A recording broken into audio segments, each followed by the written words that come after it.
Bonjour tout le monde. Suite à la demande de certains d'entre vous, je vais vous présenter aujourd'hui comment faire un CV de candidature au poste d'un professeur d'enseignement supérieur assistant pour les docteurs qui souhaitent postuler à ces postes.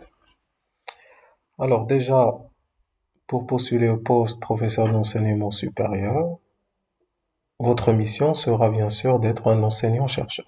Ça veut dire que vous allez faire de la pédagogie et de l'enseignement ainsi que la recherche. Et c'est ces deux volets que vous devez bien sûr mentionner et présenter d'une manière assez claire. Voilà. Vous devez faire tout l'effort bien sûr sur ces deux volets, mais n'empêche que les autres bien sûr doivent être aussi valorisés. Alors déjà, ici, c'est une page de garde que vous pouvez personnaliser, d'accord? Alors je vais vous montrer bien sûr comment elle est cette page de garde. Voilà. Ici, bien sûr, c'est la page de garde de votre CV qui va contenir à peu près maximum 10 pages. La première chose à préciser dans un CV, ça va être les données personnelles, votre titre. Alors, par exemple, c'est docteur en sciences de l'ingénieur génie électrique, votre nom et prénom, nationalité, âge, adresse, téléphone, email. Et bien sûr, puisque vous êtes bien sûr des chercheurs, vous allez présenter ici votre identifiant Scopus et votre ORCID, parce que déjà, par exemple, pour le même nom, ou bien pour un nom, vous pouvez trouver bien sûr deux auteurs qui ont le même nom et prénom, ce qui fait l'identifiant ORCID ou bien l'identifiant bien sûr Scopus, c'est lui qui va différencier entre les deux. D'accord? Dans certains cas, c'est pas la majorité. On commence par le premier volet qui est la formation. La dernière, ça va être votre doctorat. Vous allez présenter tous les détails concernant votre doctorat. Où est-ce que vous l'avez préparé, l'établissement d'accueil, etc. Le titre, bien sûr, la mention avec laquelle vous l'avez obtenu et la durée de votre préparation de cette thèse. Bien sûr, si vous avez fait soit du cycle d'ingénieur, soit du master, vous devez le présenter aussi avec l'école, la mention et la période, licence ou bien ce que vous avez fait, DUT, BTS, STA par exemple, classe préparatoire. Voilà, ça dépend de chacun d'entre vous, qu'est-ce qu'il a fait. Et le baccalauréat, bien entendu. On passe maintenant au deuxième volet qui est l'expérience pédagogique. Et ça, c'est un volet très intéressant. Alors, dans ce volet, on a bien sûr les activités d'enseignement, d'accord? Il y a aussi la production pédagogique, voilà. Et vous pouvez aussi ajouter bien sûr d'autres. Alors, essayons de voir qu'est-ce qu'il y a dans les activités d'enseignement. Alors, dans les activités d'enseignement, vous allez préciser où est-ce que vous avez fait de l'expérience d'enseignement. Soit vous êtes enseignant vacataire, enseignant permanent, contractuel, peu importe. Bien sûr, si vous commencez par la durée, le type de votre, par exemple, expérience. Par exemple, ici, enseignant vacataire à l'école X, à l'université X. Et vous devez bien sûr aussi mentionner que le justificatif va être sur l'annexe 1 et 2 et 3 par exemple. Les justificatifs doivent être accompagnés avec le CV, ou bien il doit accompagner le CV. Bien sûr, la filière pour laquelle vous avez fait par exemple, cet enseignement, l'option de, l'option de cette filière et pour quel établissement, quels sont les modules enseignés, pour quelle année universitaire, le type d'intervention, soit des cours TP, TD, AP, etc., le volume horaire et les justificatifs qui justifient que vous avez assuré telle ou telle heure pour telle ou telle filière durant telle ou telle année, bien sûr. Par exemple, ici, on a fait que ce, cette, cette expérience a été mentionnée dans le 1 et 2. Et ce qui fait dans le tableau, on a fait bien sûr le 1 et 2. Maintenant, passons à l'expérience, bien sûr, dans l'annexe 3 et 4, comme étant enseignant contractuel. Durant cette, bien sûr, durée d'enseignement, vous pouvez aussi mentionner la filière, d'accord, les années, le volume horaire, c'est la même chose, ainsi que les annexes. D'accord? Par exemple, ici annexe 5, ici annexe 3, annexe 4. Et les annexes, chaque justificatif, vous allez mentionner au-dessus de ce justificatif l'annexe. Comme ça, le jury, bien sûr, peut revenir à chaque fois où il aura besoin. Voilà, c'est la même chose qui se répète. Ça dépend du nombre d'expériences que vous avez vécues, les matières que vous avez enseignées. Vous devez tout, bien sûr, renseigner sur votre CV, ainsi, bien sûr, en précisant le volume horaire. C'est très intéressant, le type d'intervention et les justificatifs doivent être accompagnés. Bien, ça, c'est le premier volet des expériences pédagogiques. Passons maintenant à production pédagogique. La production pédagogique, ça veut dire, bien sûr, quels sont les cours que vous avez élaborés. Bien sûr, les cours que vous avez faits, vous allez les accompagner dans votre dossier de candidature.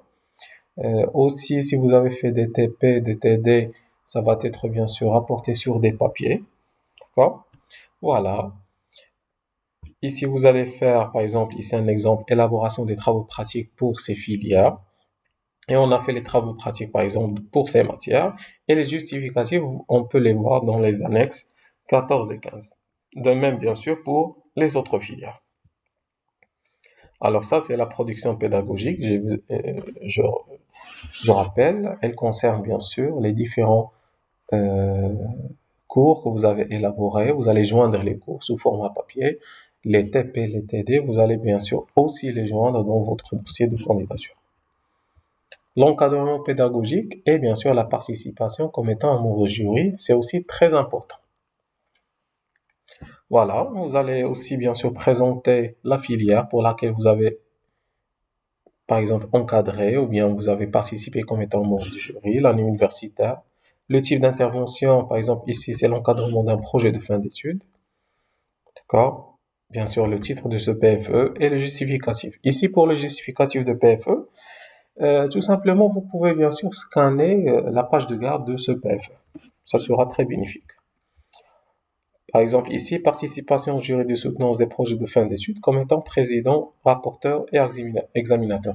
Parce que lors des PFE, le rôle, bien sûr, peut changer à chaque fois. Voilà. Et bien sûr, comme justificatif, toujours, vous allez euh, scanner la page de garde de ces PFE. Voilà. Et si vous avez, bien sûr, d'autres, vous pouvez les ajouter comme j'ai fait ici. Voilà, participation au jury de soutenance et ainsi de suite. Et toujours, vous avez les annexes qui sont sous forme de la page de garde. Maintenant, je passe. Alors, on a dit que, premièrement, toujours, vous devez valoriser votre expérience pédagogique parce que vous allez être des enseignants. Et bien sûr, des enseignants-chercheurs, vous devez aussi valoriser euh, la recherche que vous avez effectuée durant votre parcours. Bien sûr, et tout cela après la formation. Alors, on a terminé par l'expérience pédagogique. Alors, troisièmement, on passe à la production scientifique. Concernant la production scientifique, elle se compose bien sûr en quatre parties. Vous avez les mémoires, les chapitres, les journaux internationaux et bien sûr les conférences. Vous pouvez ajouter d'autres si vous aurez besoin, si vous en aurez besoin bien sûr. Alors les mémoires que vous avez rédigées, ça concerne votre thèse, d'accord? Parce que la thèse, on peut la considérer comme thèse de doctorat, non pas mémoire, mais c'est à vous le choix. Alors, vous avez aussi, bien sûr, votre mémoire de master, votre, bien sûr, projet de fin d'études de cycle d'ingénieur, que vous pouvez, bien sûr, l'ajouter et mentionner la page de garde comme étant annexe. Si vous avez fait des chapitres ou bien vous avez participé comme étant co-auteur à des chapitres, vous devez aussi les mentionner avec, bien sûr, la citation. Et cette citation, bien sûr, vous allez la tirer du Google Scholar, d'accord? Parce que lui, il vous donne bien sûr une citation bien précise qui contient toutes les informations nécessaires si quelqu'un, bien sûr, veut y revenir. Alors, pour les journaux internationaux, toujours vous présentez votre nom en gras parce que vous pouvez être en deuxième, troisième, quatrième auteur et le jury, bien sûr, ne va pas trouver de difficulté à trouver votre nom. Ainsi, bien sûr, en gras, le titre de cette revue et bien sûr, en d'autres couleurs, elle est indexée dans quelle base de données. Par exemple, ici, indexée dans Scopus et Thomson. Si elle n'est pas indexée, bien sûr, pas la peine de la mentionner. Toujours ici, c'est indexé en Scopus et Thomson. J'ai oublié de faire la même couleur, mais vous avez compris l'idée. Alors ici, on mentionne tous les journaux internationaux avec le nom, ou bien votre propre nom doit être en gras. Par exemple, ici, si je reviens, regardez, j'ai bien sûr le troisième auteur, je suis en troisième auteur, de même ici, en troisième auteur, et bien sûr, toujours, vous mentionnez que cette revue, elle est indexée dans quelle base de données. De même pour les conférences internationales, la référence, on la tire du Scopus, du Google Scholar. Bien sûr, le nom, votre nom, il est en gras. Vous mentionnez l'indexé où. Et bien sûr, l'annexe. L'annexe, ça peut être aussi l'attestation de participation, que vous pouvez bien sûr l'insérer. Si vous n'avez pas participé ou bien s'il a été directement publié, vous pouvez mentionner uniquement la référence, comme je fais. Alors maintenant, on a bien précisé le côté pédagogique et le côté recherche. On passe maintenant à l'expérience professionnelle. L'expérience professionnelle, ça concerne toute autre expérience à part l'enseignement, d'accord? L'enseignement, c'est une expérience professionnelle, mais vous devez bien sûr la mentionner dans la partie pédagogique. Et l'expérience professionnelle, ça concerne votre expérience au sein d'une entreprise, etc. Alors ici, bien sûr, ça vous le connaissez, un stage, un projet professionnel, par exemple, vous avez travaillé pendant une durée dans telle ou telle entreprise, et ainsi de suite. Mais si vous avez travaillé comme étant un enseignant, vous le mentionnez dans la partie pédagogique, parce que ça, c'est un volet très intéressant et qui intéresse les membres du jury. Les autres, ça peut bien sûr vous faire gagner des points là ou là. Alors, vous avez aussi les projets, les compétences. Dans les projets compétences, aussi les composés bien sûr en deux volets. Les projets réalisés, les projets en cours, bien sûr trois volets, et les compétences. D'accord? Parce qu'on a fait projets et compétences. Les projets réalisés, quels sont les projets réalisés durant votre formation, durant votre parcours, durant votre expérience pédagogique ou bien professionnelle? D'accord? Ou bien celle que vous avez achevée avec vos étudiants. Les projets en cours, par exemple, encadrement des projets de fin d'études pour la troisième année, etc.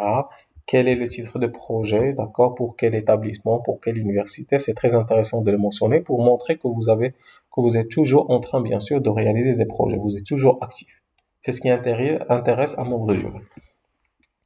Alors, et les compétences, bien sûr, vos compétences, ça veut dire, vous pouvez enseigner quelle matière, vous pouvez bien sûr donner plus dans quel domaine. Par exemple, ici, j'ai mentionné puisque ma spécialité c'est la génie électrique, j'ai fait bien sûr un tour sur les compétences techniques et informatiques, bien sûr, que je peux assurer. Voilà, ou bien j'ai déjà assuré.